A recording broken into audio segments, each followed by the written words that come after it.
बिस्मिल्लाहिर्रहमानिर्रहीम। अनगिनत दुरूद व सलाम नबी आखिर ज़मां मोहम्मद मुस्तफ़ा सल्लल्लाहु अलैहि वसल्लम और उसकी आल पर। पावर कॉरिडोर सीरीज़ की नई वीडियो के साथ शहजाद अनवर फारूकी आपकी खिदमत में हाजिर। और आज एक मरतबा फिर हमारे साथ बतौर मेहमान और बतौर एनालिस्ट नासिर जमाल साहब मौजूद हैं। और नासिर जमाल साहब यकीनन अपना एक नुक्ता नज़र रखते हैं, तो आज जानते हैं उनसे कि जो इलेक्शंस की खबरें हैं वो क्या हैं, सूरत हाल क्या है, निगरान हुकूमत की क्या सूरत हाल है और किस तरह से ये मामला चल रहे हैं, वो फ्यूचर में क्या देखते हैं मुस्तकबिल करीब में। इन तमाम मामला पर गुफ्तगू का आगाज़ करने से पहले वही पुरानी गुजारिश कि अगर अभी तक आपने चैनल सब्सक्राइब नहीं किया तो सब्सक्राइब कर लें, और अगर वीडियो पसंद है तो लाइक और शेयर भी ज़रूर करें। तो नासिर जमाल साहब, ये आज एक बड़ा अफसोसनाक वाक़या हुआ जिसमें पेशावर में और लोगों की जान भी चली गई और एक खौफ व हरास भी फैल गया।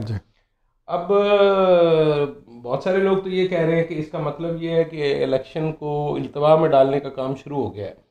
मतलब वो तो इसका मतलब ये है कि फिर ये कोई प्री प्लान है, खुदा न खास्ता हम ये कैसे सोच सकते हैं इस तरह की बात। ये तो बड़ी घिनौनी बात है अगर हम सिर्फ इलेक्शंस के लिए इस तरह का कोई मामला सोचते हैं। ये सोचना भी बड़ी भयानक बात है। हाँ, नहीं, लोग तो सर तरह तरह की बातें करते ही हैं, और लोगों ने तो फिर एपीएस के ऊपर भी बहुत सी बातें की थी और उसको मशकूक बनाने की कोशिश की थी, और उस पर हम भी बड़े गमज़दा थे कि यार कि आप कोई इल्ज़ाम तो लगाएं लेकिन इतना घिनौना इल्ज़ाम तो ना लगाएं। और जहाँ तक रह गई बात आपके सामने है, लेकिन ये एक और फिर बड़ी खौफनाक बात है कि एक सूबा जो पहले ही दहशतगर्दी की इतने साल से लपेट में था, 9/11 के बाद से जो मामलात शुरू हुए, और वहाँ पे SOPs भी ज़्यादा सख्त थी, इसमें कोई शक नहीं है कि केपी पुलिस ने बहुत कुर्बानियाँ दी हैं। और अभी भी लास्टली एक DSP साहब शहीद हुए थे, और इसके बावजूद केपी पुलिस पीछे नहीं हटी। आप देखिए, वो डीमोरलाइज नहीं हुए, लेकिन इतनी बड़ी एक नेग्लिजेंस, इसकी बात की समझ नहीं आ रही मुझे। इस्लामाबाद में सख्ती होगी, वो नाके दोबारा से एक मजहबी जमात का जनाबे वाला कोई 9/11 के बाद एक इज्तिमा हुआ था, और उस इज्तिमा में उस मजहबी जमात का, जिसके के लोग कहते थे कि एस्टैब्लिशमेंट के बड़ी करीब है, वहाँ के उनके मरकज़ के पिंडाल के बीच में धमाका हुआ था।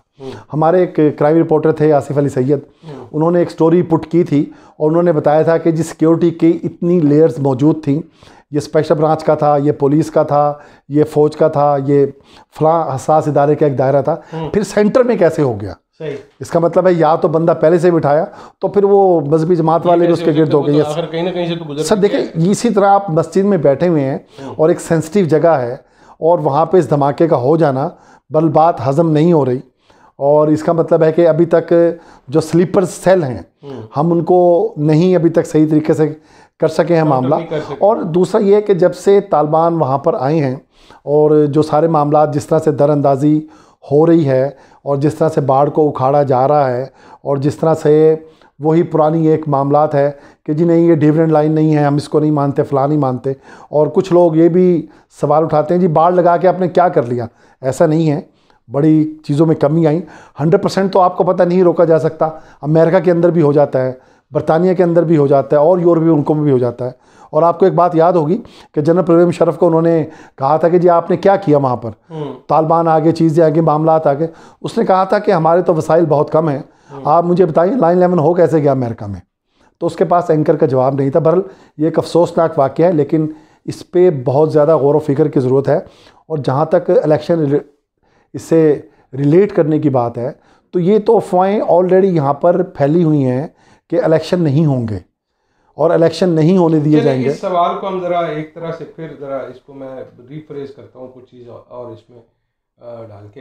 अच्छा ख़वातीन और हज़रात, एक वीडियो हमने कुछ दिन पहले की थी, अब इधर उधर इशारा करने का फ़ायदा है नहीं, चूँकि वो याद ही नहीं है कि कौन सी वीडियो में थी, और अगर याद आ भी जाए तो फिर भी कोई पता नहीं है।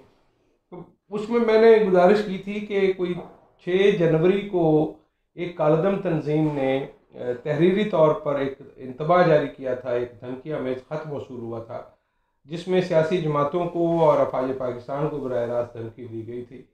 और वो जो था, अभी उस ख़त की स्याही, हम नॉर्मली बहुत सारी आपको धमकियाँ मौसूल होती रहती हैं।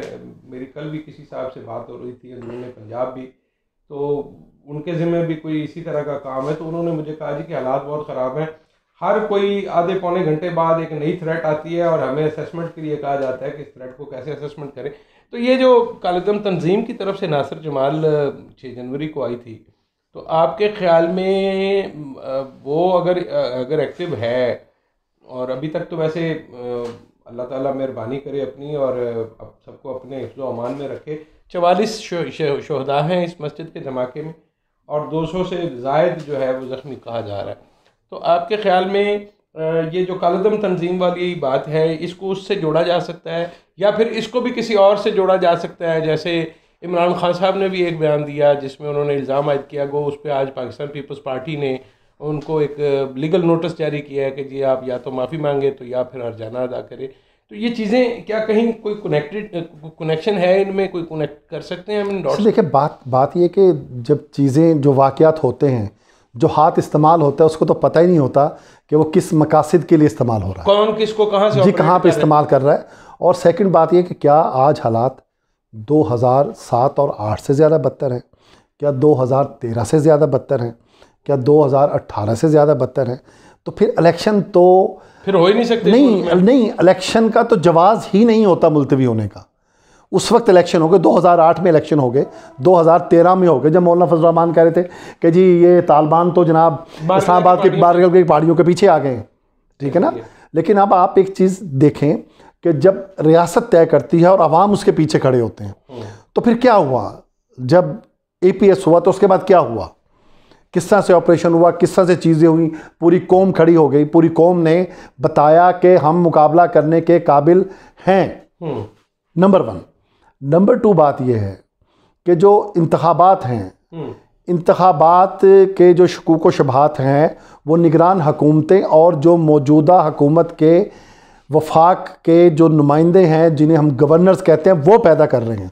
क्यों तारीख नहीं दे रहे? थी कि वो तारीख भी देते और यकीनी बनाते कि ऐसे वाक़यात ना हो। जी मैं बता रहा हूँ कि इसका मतलब है कि वफाक के जहन में, दिल में कहीं पर बदनीयती है, इसलिए मरदमशुमारी का कट्टा इन्होंने खोल दिया है। और उस पर इलेक्शन कमीशन, पहले तो इलेक्शन कमीशन कहता है कि जी हम तैयार हैं, अब इलेक्शन कमीशन भी जनाब शुरू हो गया है। फिर आप कहते इलेक्शन कमीशन ये कैसे कह सकता है कि हम तैयार नहीं है? वो कौन सा, उसकी तो ड्यूटी यही है कि जब भी उसको ज़रूरत पड़े, अगर 60 दिनों में कराना है तो 60 दिन में, और अगर 90 दिन वाली पोजीशन है तो 90 दिन में वो इलेक्शन करवाएं। वो ये कैसे कह सकते हैं कि हम इलेक्शन नहीं करवाने के लिए तैयार नहीं है?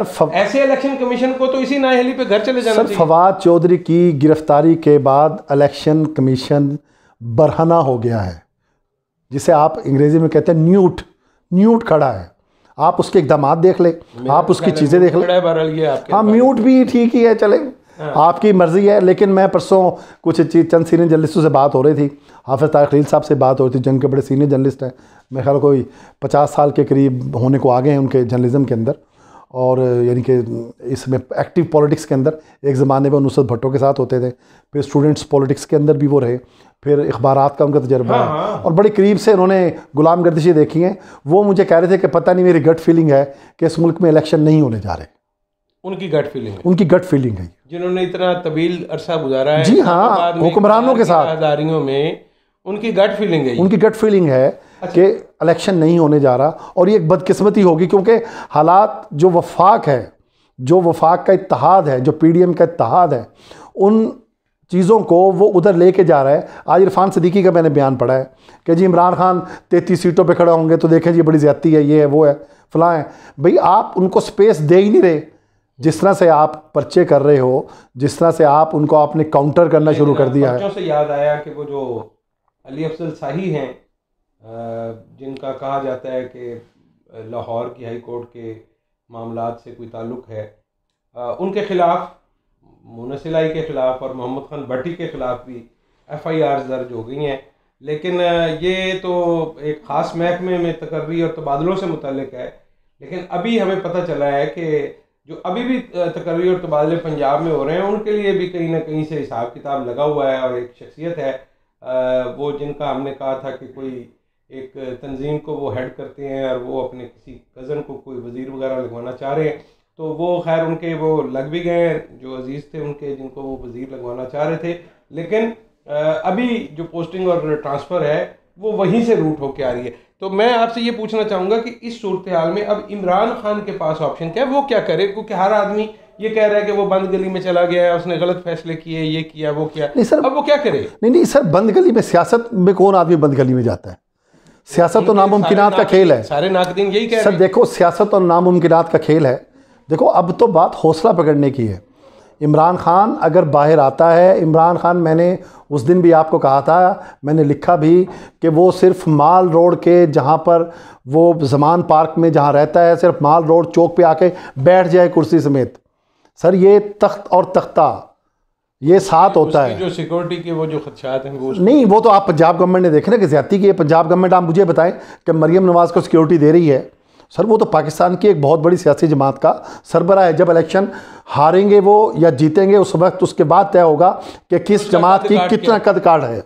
लेकिन इस वक्त वो पाकिस्तान की बहुत बड़ी जमात का सरबराह है, बल्कि उस बड़ी जमात का सरबराह है जिसने इस मुल्क में सबसे ज़्यादा सीटें जीती हुई हैं। इस तासर से एग्री नहीं करते कि वो बंद गली में हैं? नहीं, कोई बंद गली में नहीं है। ना ना ना ना ना, कोई बंद गली में नहीं। हाँ, ये जो गिरफ्तारियां हैं, ये जो पर्चे हैं, ये जो परवेज़ लाई, मैं हैरान हूँ सर, मैं हैरान हूँ। यानी कि चलें, उनकी तो वो नस्ल दर नस्ल, आपको पता, उनको तो आदत है। उनके वालिद पे जो है ज़हूरुल्लाह साहब पे वो भैंस का पर्चा हुआ था, और साइकिल चोरी पर्चा, इन पर्चों से तो ये निकल नहीं सकते। लेकिन सर बड़ी घटिया हरकत है। और मैं से मुझे याद आया, उस्ताद दामन पे हैंड ग्रेनेड डाला था, दस्ती बम और रिवाल्वर उनकी डब से निकाले थे। एक वो बैठक में रहते थे वो, तो सर आपको पता है फारूकी साहब, तो वो वीलॉग साहब के मुतालिक उन्होंने एक वो लिखी थी ना, की करी जाना है, की करी जाना है, कभी शिमले तक कभी मरी जाना है। उस तो बाद जनाब नहीं, आपको मैं एक और बताऊं, थोड़ा सा वीलॉग हो जाएगा, लेकिन कायरीन की अपना सॉरी नाजरीन की उसके दिलचस्पी के लिए बड़ा अहम है कि जब नेहरू पाकिस्तान आए थे और उन्होंने कहा कि उस्ताद दामन से मिलना है, तो हमने उस्ताद दामन को शराब नोशी और दीगर इल्ज़ामात में थाने में बंद किया हुआ था। तो थानेदार ने उनको नहलाया, नए कपड़े दिए। तो उस ज़माने में उस्ताद दामन ने तंजन कहा था, वो जुमला फेंकने के माहिर थे। उन्होंने कहा था, ओए कितने पुलिस मुकाबले तेने टपान लग गए हो। तो उस्ताद दामन को उन्होंने कहा, नहीं, प्राइम मिनिस्टर इंडिया तानू मिलना चाहते हैं। तो जी, तो उस्ताद दामन जो है ना, वो वापस लॉकअप में चले गए। उन्होंने कहा कि यार नेहरू को इत्थे ही आ जाएगा। ठीक।